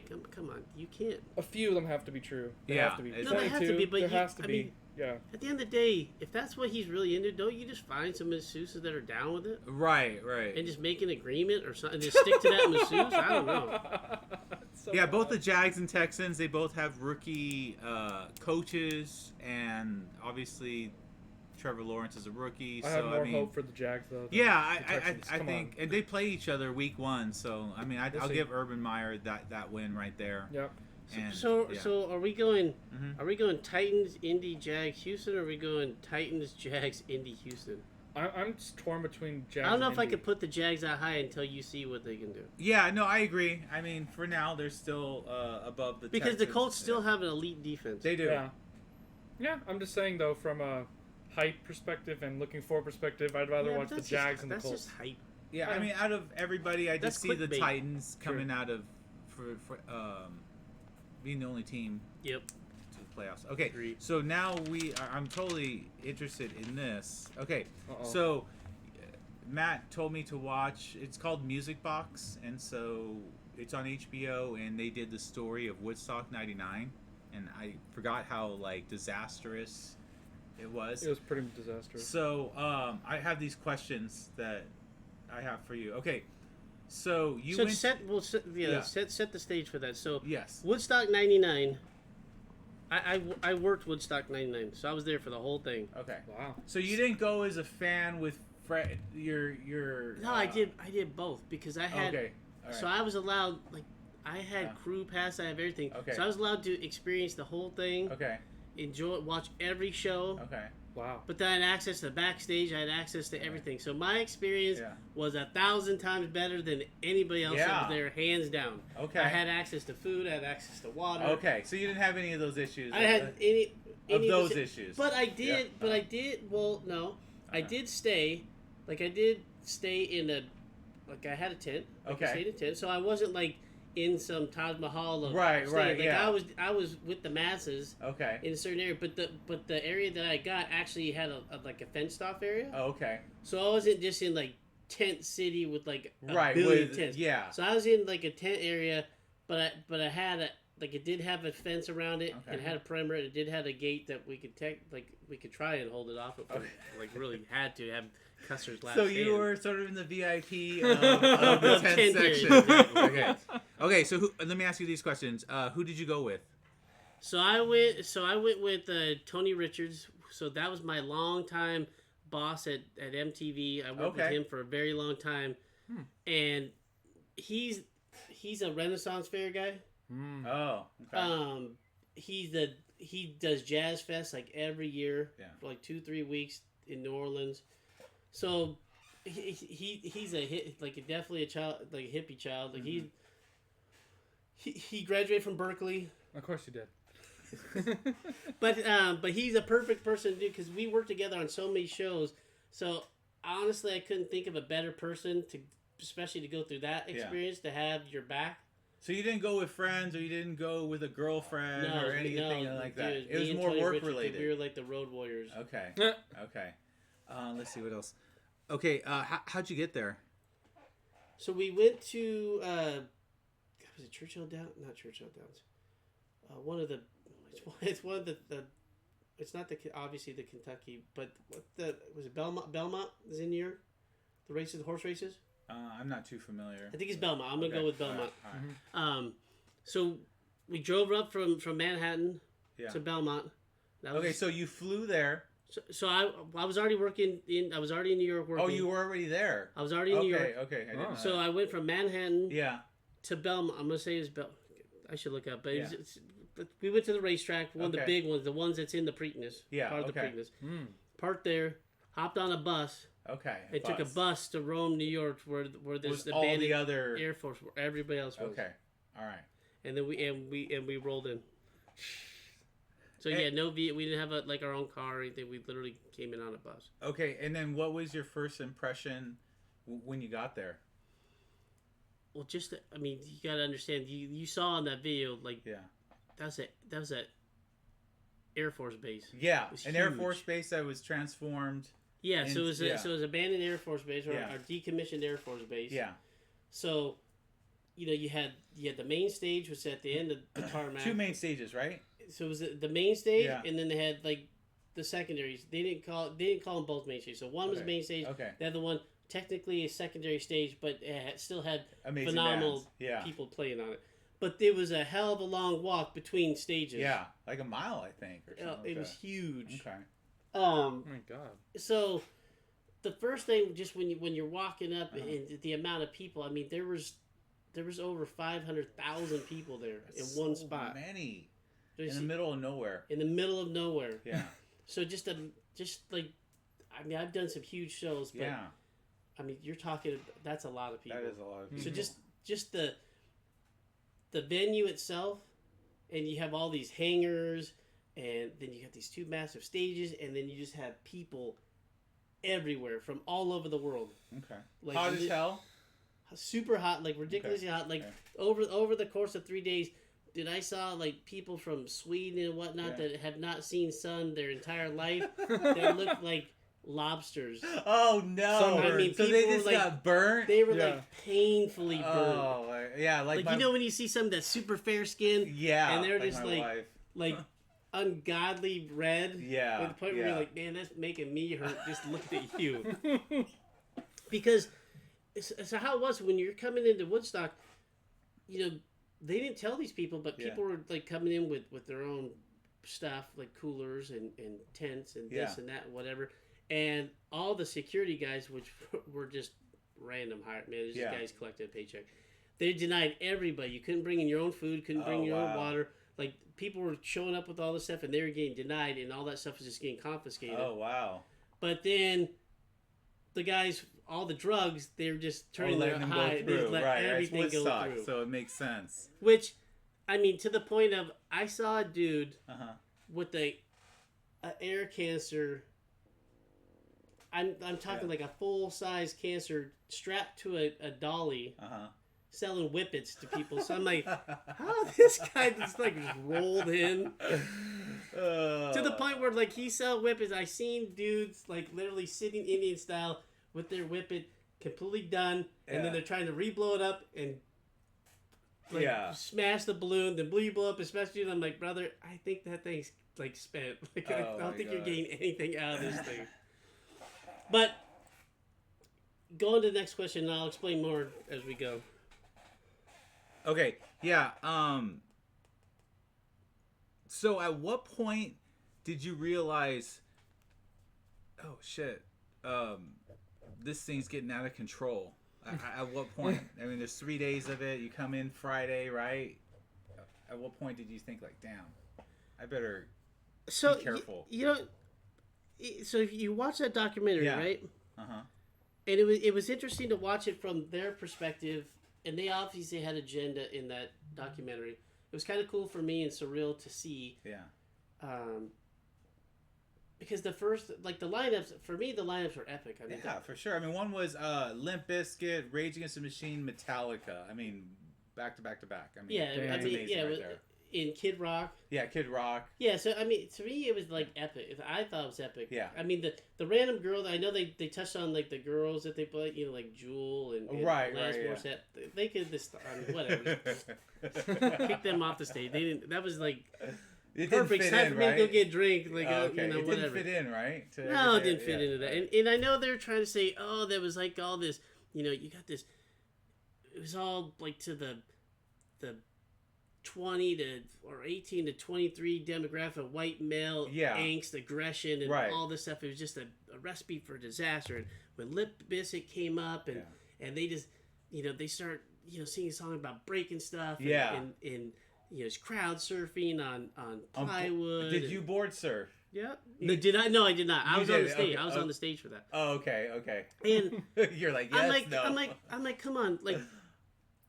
I'm watching them say, oh, it's all Fred Durst and Limp Bizkit's issue. And that's what they tried to blame. Yeah. I'm like, okay, what their music is, and what his like. I want to call it shtick, but what he's gonna do. Yeah. It's not like he just like. Went way off reservation, did something totally different. You know what you're gonna get. Yeah. But to me, I mean, everything went off. It wasn't that. If I had to like pin it on the one thing, I would pin it on the Chili Peppers. Oh yeah. For what? But really, it goes down to what you have to understand. Because they're the one that sung "Fire." From, Okay. So Jimi Hendrix. So you had the main stage, right? Yeah. And then the tarmac went like down. So like when Metallica was playing, I was on stage with Metallica. Yeah. Wow. And I have pictures, like panoramic pictures from the stage. Yeah. And it's so many people that it goes so far down the runway, the tarmac. Yeah. That people just fuzz out. Oh wow. It's that many people, and when everybody's moving and chanting and cheering. Yeah. Like when they're playing Creeping Death and everybody's like going die, and you see like over 500,000 people's arms in unison, like. In chanting like dude, that's awesome. Dude, it gives you like the chills. Like gives me chills to think about it right now because it's like awesome. I'm surprised you weren't in the pit. I did go in the pit. You did go in the pit. I did go in the pit. Okay. Which would be scary as hell too with 500,000 people. Yeah, no thanks. I mean, there's people that died in the pit. So the way it went, so you had the main stage and then it went way down the tarmac, right? And then you had to hang a left and then go to the other stage. But you're talking literally like a mile between stages. Yeah. And in between, there's a bunch of hangars. So there's this one hangar that was considered like the up-and-coming bands. Yeah. But one day when I was walking by and I heard something, like, man, I know that. Well, dude, it's the Who. And I look, and it was John Entwistle, the bassist of the Who. Okay. He's playing with like his, whatever guys that he picked up for his band. And dude, that is not like up and coming. That's like a legend. Yeah. And people didn't understand who it was. And I roll in there and I'm like, dude, and he's just standing there. I mean, he doesn't move very much, but his hands are like you can't even see his hands. They're moving so fast. It's just like rock. It was awesome. Because I know they had some guy from The Doors there too. But at night, so once they stopped playing, then they did all-night raves. Yes. Okay, in the hangar. Were you part of that? Yes, we went in there. Dude, it was all-night raves in the hangar? I have to hear this. So all these ravers listen, on you gotta ecstasy. understand. Oh my god. Everybody's like smoking weed. Okay. Yeah, they're on ecstasy. Dude, they're on ecstasy. Yeah. They're tabs of acid. Yeah, whip it. all I mean, that it was stuff, just like unloaded. Like 3 days of people just unloading. So So they're doing these raves, and there's like this chick, like this. I'm gonna call her like the star chick, right? The star chick. So she's completely naked. Yeah. Dancing around like because they're making these bonfires. So the rave, like all the techno rave music's going. Yeah, right. Yeah. Right, and then you got like fire, and then this chick has like glow sticks on a string, and she's doing this crazy ass show, like dancing around, like where like everybody's just like mesmerized. She's just like to the beat, and then people are just dancing around. There's like these drum. You saw the thing where they did like the whole drum ensemble. Yeah, drum in the trash can. Anything they could find. Okay. So like my buddy Tony Richards, he was in that. Dude, he was in that for really? hours. Like, that's what I heard. It was just like nonstop. Yeah, they all got into it. What the heck? It was crazy. So it was literally like people up for 72 hours. Damn, essentially, that's all got to come crashing down. So if I had to, if I had to blame somebody, I'll blame you saw like they showed like a glimpse of some of those press conferences. Yeah. I would blame the promoters 1,000 times over. Who was trying to blame Fred Durst? Who's trying to play anybody naked to deflect from him because it was greed fest. Yeah. So, like I said, people weren't allowed to bring anything in with them, right? Right. Except for certain things that they were allowing people to bring in. But water was $4 a bottle. Yeah. Beer was $4. So if you have a choice between beer and water for the same price, what do you think everybody's going to buy? The beer. 100%. Okay? Second thing, they had ATMs conveniently all over the place. Oh, it's Money Fest, yeah. And you could only get $100 out at a time. Yeah. And like when you go to ATM, they charge you a service fee to use the ATM? Service fee. What do you think the service fee was to pull A out lot. $100? What was it? What do you think? Just guess. Oh, God. I don't know. $15 probably. 20. That was close. So yeah. you could only pull 100. So every 100 cost you Oh, 120. my God. And then they're like gouging you. I'm gonna say raping. Yeah. They're on every Which is single else thing that was going on. But... because Yeah. the other one of the sponsors was Ace Hardware. Okay. So they had all these tractor trailers. Yeah. Full of like, so you had to go in. You weren't allowed to bring things, so you had to go to them and buy like a tent. And all that stuff. Okay. And that stuff was all super expensive. Yeah. So people literally are getting bent over. Yeah. Not being insensitive, like money wise. I mean, it was just like gouging them for food, water, like your tents.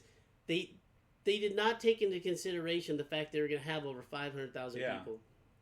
The hot pavement, which is drawing all the heat. The pavement, right? Like the tarmac is like super hot. They don't have shade. Yeah. Sunscreens at a premium. The Porta-Johns, they cannot keep up with the Porta-Johns like whatsoever, and like all the potable water, like all that stuff like mixed, and then you got like half shit, half water, and people. So you weren't one of the ones that jumped in the mud and had mud all over their heck no. Why? Because it was shit mud? It was shit mud, yeah. One of the first, and then the porta potties, and so it created... Oh, yeah, and then like literally like it got to the point where they had to like lay plywood down so people could try and walk over it. It was like being in like Pitfall.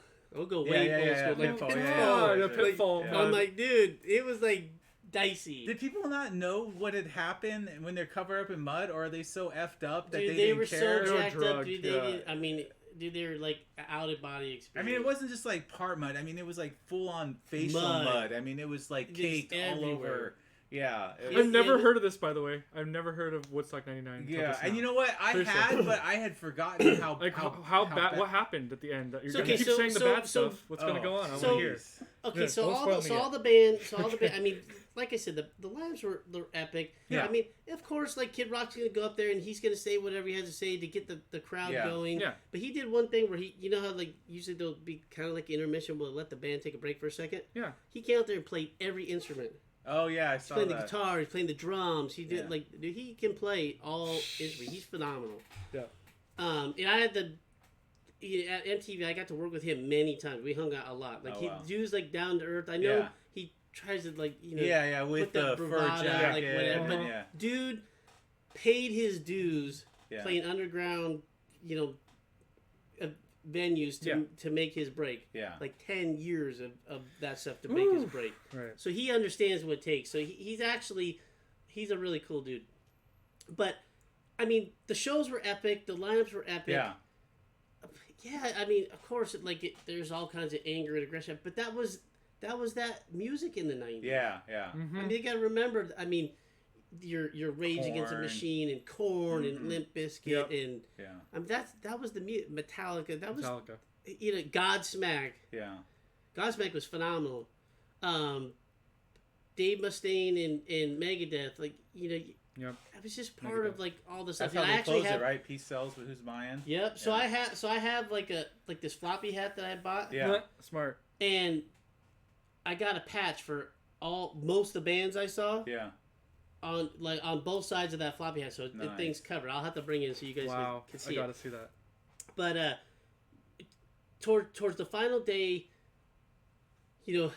tensions like continuing to go. People are getting more pissed off because they're getting bent over. Yeah. And it's just Here like the conditions. So it goes from happiness and like whatever to right. rage. They're just getting like they're loving the concert, but they're getting frustrated because the conditions and what they're being asked to pay just for basic things is just over the top. Right. So the Chili Peppers come out, they start to play, and then they're going to do a tribute to Jimi Hendrix. So so they start playing Fire.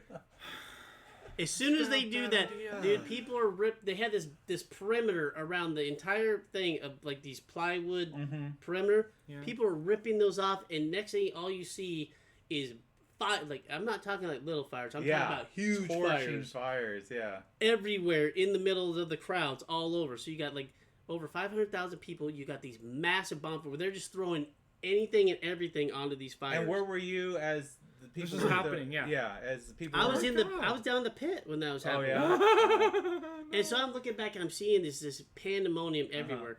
And so the Chili Peppers really like did no favors. By doing that. Flees up on stage completely naked. No sock? No sock. Flopping around, playing the guitar. He didn't give two shits. And talking about naked, you always see it, the girls aren't wearing anything up top. Yeah. What percentage of girls were like that? Like 5-10%? It was a lot because they had, in the vendor area, they had guys that were doing like professional airbrushing. Oh, okay. So there was tons of girls walking around, either like fully naked or at least topless. Yeah. That had just the crazy art, like airbrush all over them. Yeah. And they're going in the pit and whatever. So, I mean, guys have to control themselves, but at the same time, girls that are doing that stuff, they're also not doing themselves any favor, and they're inviting. Yeah. That stuff. So there's a fine line. Now, I'm sure, what would they say in the number? There was like 10 to 15 people that officially were raped. And then there was a whole bunch more that they didn't report or whatever. Yeah. Over 500,000 people, I guarantee that number is way more. They had they had consensual fun time though, for sure. 100%. Come on now. They asked like, hey, you want to do it? We're like, sure. Well, I'm sure there was all kinds of like craziness going on. Or I met your wife here, and that's what they tell their kids. Yeah, like, come on, I'm not joking. Like, it has to be percentage. Like, so I mean, it got to the point, it got so out of control that they had to pull in like the National Guard, and dudes came in the riot gear. Oh wow. Oh, no. And they realized it was so out of control that they couldn't contain this. Nope. They just need to push them back enough to be able to put out the fires. Yeah. To get to. So they just literally came in like a line, just like all dudes in the helmets and the sticks and the shields. And do you see? So there's some guys like poor guys that are just spun out of their mind. They have no clue where they're at, and they're just in their own world dancing. You see, they don't even realize the wave that's coming. It's just shoo, shoo, shoo. Wow. And then you see dudes just get blasted and they go flying like 20 feet, and they didn't even know it was coming. Yeah, I know. Get out of the way. So with all that tension and all those people and all the drugs and all the drinking, were there lots of fights? Has to be. No. What? No. Okay. What? No. So with like people, human nature didn't too come tired through? to fight or too much energy. I mean, people were in the mosh pit getting out their aggression. Yeah, of course. But no. So as they pushed it out, so obviously the Chili Peppers get shut down. Of course. They push it out enough just so they can get to those fires. Yeah. And so everybody funnels from the main stage to the secondary stage a mile away, where Megadeth is just going on.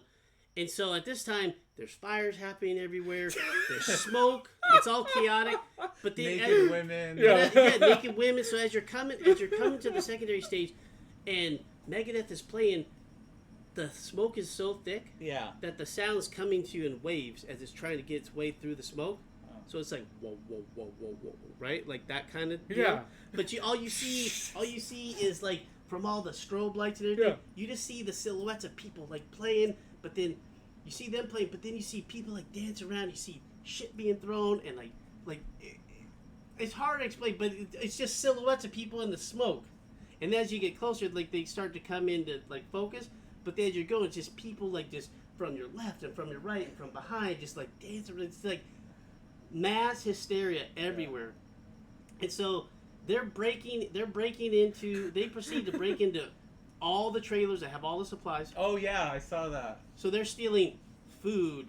Water, they do an assault on all the vendors, which was completely jacked up because the vendors were really cool. Yeah. And talk about Custer's last stand. They all had I had to go help them. Oh my god. Like literally like trying to protect some of those guys' stuff because people were just looting everything and they didn't give a shit who you were. Right. If you were making money, they just automatically were like, okay, they're part of the promoters. Yeah. Right. So it was to the point where I seen guys like those temporary trailers. Yeah. 100 people just shaking them until they knocked them over, and they knocked it over on top of a dude. Really? Like, literally, and then everybody had to run the other side and pick it up to get the guy out. I mean, it was just chaos. Some poor bastard had brought his Mercedes in. Everybody was flipping the car end over end, rolling it. And so they break into, so they're burning all the food. They're getting it. The next thing you know, there's like, because there was like these, towards like the camp area, there was like these mounds, right? Yeah. And they had guys, so people stole all the glow sticks. Of course they did. So all you see is like 100,000 glow sticks go from one mound, like raining like arrows of glow sticks to the other mound. Then they pick them up and throw them back. My It's just going back and forth, back and forth. So this is going. So they just were like, you know what? As long as we can contain like the fire, kinda. We're just gonna let them tire themselves out, Right? Yeah. Because it's impossible to control. There's no way you're all controlling these that many people Yeah. at all. So literally, I was up like I think I finally passed out. I maybe got like an hour sleep, right? So the next morning, wake up and it was literally like a war zone. I'm like, people just like wherever they like passed out, they just passed out on the ground. It was like walking over bodies. Like, just everywhere you look is just people just like passed out everywhere, and you're literally like doing this, stepping over people for over a mile, Trying to get out. and there's this shit everywhere, just mass destruction. And at that point, you want to get out, right? At that point, you're like, dude, I just want to get out. Like, I survived, I just want to get out. How did they clean all this But it got to up? the point where like they were trying to grab like the naked hippies, like the true hippies, and Yeah. throw them in the fire. It was insane. Like, it was insane. It was like, Okay, so What I can't happened? imagine that you've been to a crazier festival, Ever. and I know No. you've been to other ones. no, There's no that- way. that- This that- one has to take it hands down. Yeah. hands right? down. It's like not even Not close. even Not even- close. Like honestly, I had to call my buddy Tony Richards, who now lives in Tennessee, Yeah. and right outside, he lives in Nashville, and I'm like, dude, because as soon as it came on, I'm like, hey, you watching this thing? Yeah. He's like, hold on, we're gonna put it on. So you watched it. So the next morning we talked for like an hour and a half, and we just kind of reminisced. Yeah. And I'm like, man, watching this now, I'm trying to figure out how we survived. I know. That's How a good did one. you survive? Like when we were in the mix, dude, we were in the mix, and we just had each other's back. But yeah, hands down, that's the craziest thing I've ever seen. Like venue, like so for, who did, so so what- they blamed him for that? So I'll Huh? end it with these couple ones. Okay, so what was the coolest moment of the concert? Yeah. The craziest and the scariest part? Oh, jeez. All right, so the coolest part, for me, was being up on stage with Metallica. Metallica, I mean, for that's sure. That's hands down. That's Yeah. an easy. Okay. That was awesome. Just to be up there and be able to see it from their perspective and what they see to the crowd, and watching like multiple mosh pits just going at the same time. I mean, probably and the biggest mosh pit ever Huge. for Metallica. I mean, when It was other time are they insane. going to have 500,000 people? Yeah, it was so that was phenomenal. Okay. That'd be the coolest thing. Cool, so yeah. What was the next question? One's scariest and one's craziest thing that you saw. I mean, I imagine the fires. Or walking over the dead. Or, Yeah, I mean They're not dead. the craziest thing I saw was just like when people were just like anything and everything they could knock down. I mean, they're knocking down risers. Yeah, So I would kind of put crazy and scary kind of in the same boat. for sure. Okay. Because people were literally ripping the perimeter wall barricade plywood Yeah. off. I mean, like hundreds of dudes just ripping at this stuff until they got it to find anything to burn. Like the So risers first they that- were board surfing, and then later they burnt them. Yeah, Okay. Yeah. like some of them they pulled, but then they Yeah. started pulling them all. Yeah. Then they're knocking over the wall. Then the risers, like the camera risers and stuff, and the light risers, they're knocking those over. They're climbing them and just pushing them over.